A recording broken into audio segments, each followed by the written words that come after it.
Thank you for taking my call. Before we continue, could you say the first and third digits of your security pin? Oh, I didn't catch that. Sorry. That's the second and fourth, please. Okay, lovely. All gone through. Did you see what I did there? It's a scam. Never reveal your full security PIN, even if you think it's your bank calling. Learn how to protect yourself from fraud.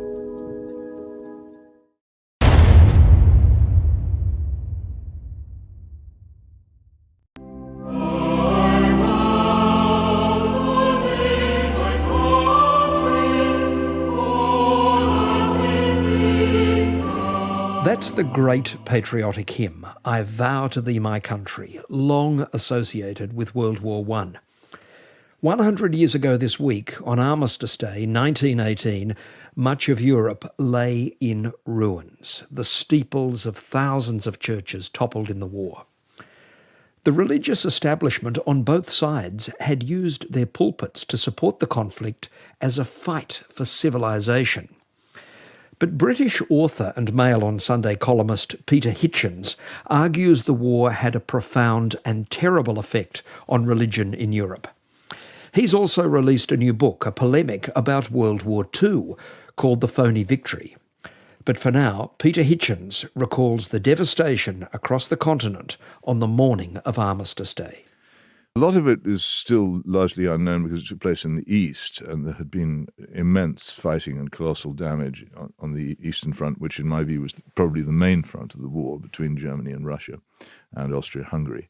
But enormous parts of Belgium particularly and northern France had been more or less devastated by war. There was a thick belt over which the fighting had been most intense, where almost nothing was left standing and there was nothing but mud and corpses, and there weren't even the stumps of trees left. And behind the lines, particularly I think on the German side of the lines, many, many towns and villages utterly destroyed. And also pillaged, because the German occupation of Belgium had not been particularly kind. There was a great shock to all the really Victorian, Edwardian people who had started this war to believe that such destruction and such a swift passage back to the Dark Ages had been possible in such a short time. You refer there to the Dark Ages. It's a very evocative image, Peter. What did it do to people's faith, looking at this devastation around them? This, I think, we can only imagine. But if you can conceive of a society of great self-restraint, where people were spending all enormous amounts of effort on good manners, on ceremony, a society, for instance, in which the death of an individual person had been a matter of long, long months of mourning, the wearing of black, the drawing down of blinds, the restraint from normal life, and suddenly hundreds of thousands of deaths, 700,000 military deaths in Britain alone, and that's small compared with the other belligerent powers. And those people left lying dead in fields of mud for months and years, sometimes their bodies so wholly destroyed that it was impossible really to reassemble them for proper burial. And this disruption of things which people had been used to came together with a complete overthrow of the commandments to gentleness and kindness and to do no murder, which people had been brought up with. I think it must have been the most devastating moment in human history since the fall of the Roman Empire. Do we know whether churches began to empty, or on Armistice Day, did they fill with people giving thanks? Do we know the effect it had on the church? I don't know. I would imagine that church-going still continued on a fairly large scale because people continue in habits, particularly habits which are comforting and reassuring and which give a sense of continuity and perhaps offer a promise that things are not as bad as they appear to be. I would imagine that church-going still continued at a pretty high level. One thing which did happen, which was so common that Rudyard Kipling wrote a poem about it, urging people not to fall for it, was a huge growth in spiritualism very soon after the war, with people trying to contact their lost loved ones through seances. The grief and loss was immense. Hardly anywhere was left untouched. You can still see, and either it'll be in the Oxford and Cambridge colleges or the great northern industrial towns or the big naval ports, enormous war memorials with interminable lists of names. These war memorials that you speak of, and we see them around Australia as well, it's a common part of both our folkways. Of both our folkways. They have, though, a religious symbolism about them.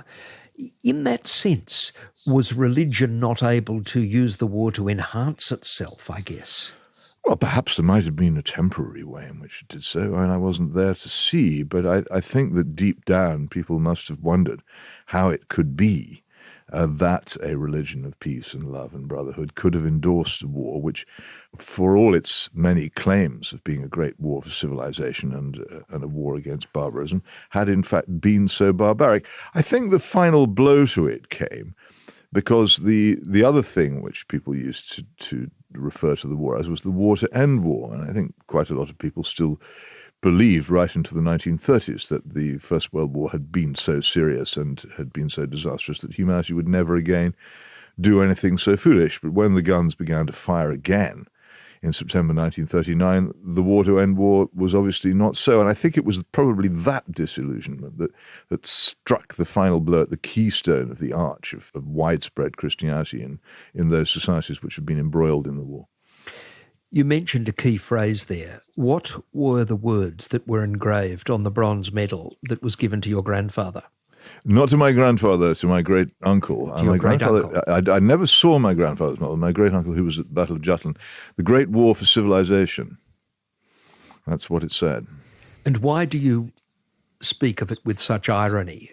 It's an irony that's widely shared, I suspect. It's almost a statement of the obvious, isn't it? Civilization as it had been known, described by Zweig in the World of Yesterday, the great civilization of Christian Europe, of immense moral, social, technical, scientific, artistic, architectural advance, had come to a shuddering halt and been reversed by a civilization dedicated to the perverted science of poison gas and blowing human bodies to pieces. And at the end of it, what had been gained? It seems very hard to tell that anything serious had been gained by it that wouldn't have been better achieved, at the very least, by a peace agreement halfway through, as Lord Lansdowne famously urged, and was virtually ostracised in British politics for suggesting that we should seek peace. What sort of moral arguments did both sides make to support their cause in this war? Well, first of all, of course, there were the German atrocities in Belgium. And I think there's little doubt that there were actions, particularly the shooting of hostages and the ridiculous attempts to claim that this was excused by snipers and francs-tireurs by the Germans. But the problem with that was, of course, that the Russians, when they had advanced into East Prussia at the same time, had been conducting similar atrocities. And half the problem about the Great War, much as can be said about the Second World War after the Soviet Union became involved, is that we had allies who were not particularly reputable, and we couldn't really, honestly, portray it in full as a war in which all the civilization was on one side and all the barbarism was on the other. It was also, it still seems to me to be clear, and I think the Fritz Fischer argument still holds, that the Germans undoubtedly started the war for their own advantage, and that, of course, put them morally on the wrong side. Though I know people dispute this, I don't seriously think that it can be denied. But that was a very powerful argument in the French and British public opinion. They started it, but the problem for Britain was that although the Germans undoubtedly made an attack upon France, they had made no attack upon Britain, and I don't think ever intended to make an attack on Britain, and were very much hoping we'd stay out, a hope which I have to say I can sympathise with. I don't see why we ever got involved. But these were the arguments that were always, at the time, good arguments for war. But the claim, for instance, that it was necessary for us to intervene on behalf of Belgium doesn't stand up to much analysis. And whenever people say this, I will say, well, have you actually read the treaty on which this is based? It was a pretext invented after we'd already begun to effectively mobilise anyway. Well, all kinds of arguments were advanced, and no doubt they held some water, but do they actually stand up against the argument that there really was no reason for Britain to get involved in this quarrel? In fact, had we not got involved, it might have been resolved more quickly and fewer people would have had their lives ruined as a result. And also, Europe's civilization wouldn't have been overthrown and the ground wouldn't have been cleared for Hitler and Stalin, which it of course was. Perhaps, though, the most irresistible thing about this was that some of these arguments were being made from the pulpit, weren't they? Wasn't the Church of England foursquare behind the conflict? Oh, very much so, yes. and I think a lot of the free churches as well. It was very, very unusual for anyone to oppose the war on Christian grounds. I think beyond the obvious pacifists, such as the Quakers, there really wasn't very much. And they themselves, of course, conducted themselves with extreme courage as unarmed stretcher bearers in the war. Peter, in Australia, there ended up being quite a sectarian divide, partly as a result of World War I. Was there any trace of that in Britain or the wider United Kingdom?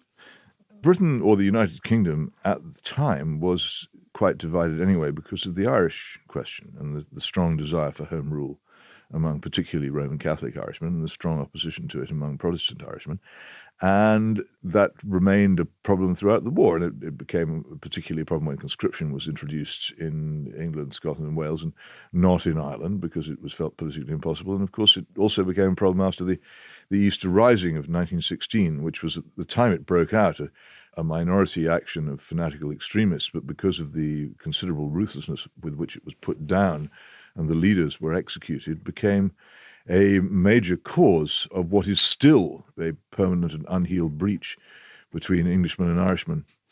Are the Armistice commemorations themselves inherently religious? They always seem to have with them a deeply religious sensibility. Well, they certainly use religious language, and a lot of the music that's played is religious, and there is a quite brief, actually, religious service at the heart of the annual commemoration on Whitehall.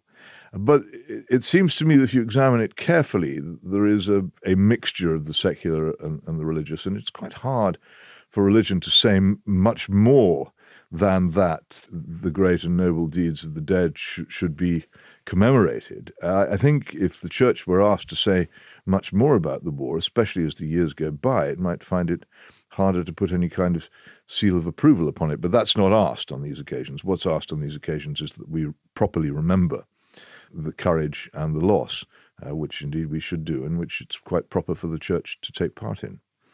Before we go, Peter, I want to ask you about your latest book, and it certainly deserves its own discussion, and we will come back to it. But you've written a book, The Phony Victory, The World War II Delusion. Now, let's get it clear from the start. What you are not challenging is the idea that Nazism was a radical evil that needed to be defeated. You're not challenging that it was expansionist. So what are you challenging in this very provocative book? Fundamentally, I'm challenging the use of the Second World War and its misrepresentation as a perpetual modern excuse for wars of choice in our own age. I found that the pattern of the Second World War was ceaselessly invoked by those, particularly during the build-up to the Iraq War, to a certain extent in Libya, and is also involved currently in attempts to get Britain involved in the war in Syria, and indeed to create a situation of warlike tension between this country and Russia. The parallel is basically that the enemy that we face is always Hitler, that the world leader who wants to take a more militant stand against that enemy is himself Churchill if he's British, or Franklin Roosevelt if he's American, and that anybody who has any doubts about this is the feeble, wrist-flapping, umbrella-carrying peacenik Neville Chamberlain. And I think as a pattern for judging international crises, this is inadequate. But I also found, the more I thought about it, that the Second World War itself, examined critically, doesn't actually add up to the good and noble war which it's portrayed as. And there was a good and noble achievement in the defeat of German National Socialism, but this was a terrible price, both morally and materially, and it was not, in my view, conducted particularly wisely by my own country. We very nearly lost it in the first year. And we fought it on a strange pretext and at a strange time when we were barely equipped to do so.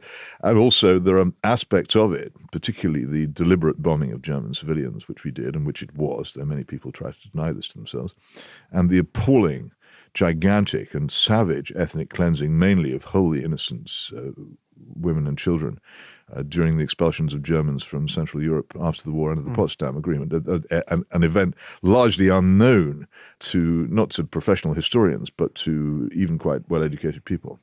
But given that in your book, The Phony Victory, you do say quite explicitly that there was widespread persecution of Jews in German territory, there was industrial mass murder of European Jewry. How could that have been stopped without a war? Because you're quite unambiguous on the need to stop it. The war was not fought to stop it. The defeat of Germany made it cease to happen, but not until nearly 6 million people had been industrially murdered. And very little effort was made during the war to actually do anything specific about it, even though we had, as a result of extremely courageous actions by people in occupied Europe, known of these events. Suggestions, for instance, that the railway lines to the extermination camps should be bombed were brushed aside. And very little was done to help those Jews who were still seeking refuge during the war. There was a particularly shameful conference in Bermuda about this.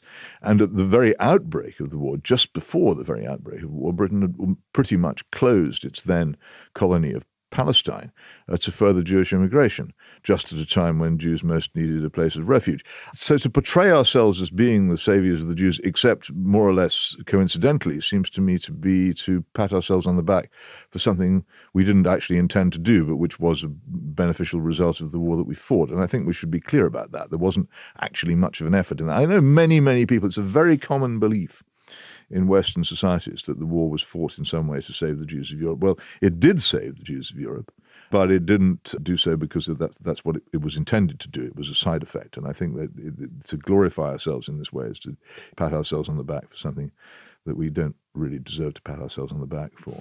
There is another aspect of this. It's very complicated, and I don't want to get too drawn into it, but it has been suggested that the actual mass extermination didn't really get underway until the war was underway, because it was in the night and fog of warfare that it was easier for Hitler and his allies to conduct these ghastly crimes in the secrecy which war permits and which is much harder to impose in peacetime. You don't shy from controversy if you think it's necessary. How controversial has your book been, The Phony Victory? Well, it would be more controversial if people pay any attention to it. My main fear with all my books is that people will do what they know to be the most damaging thing you can do to a controversial book, and that is to ignore it. I've had not a single review of my book in any major magazine or newspaper. What would you expect, though? I mean, your book was excerpted in one of the biggest selling newspapers in the country. Well, that's my own newspaper. I know that, but so let us not underplay the importance of that, Peter, because you've got a big and loyal audience.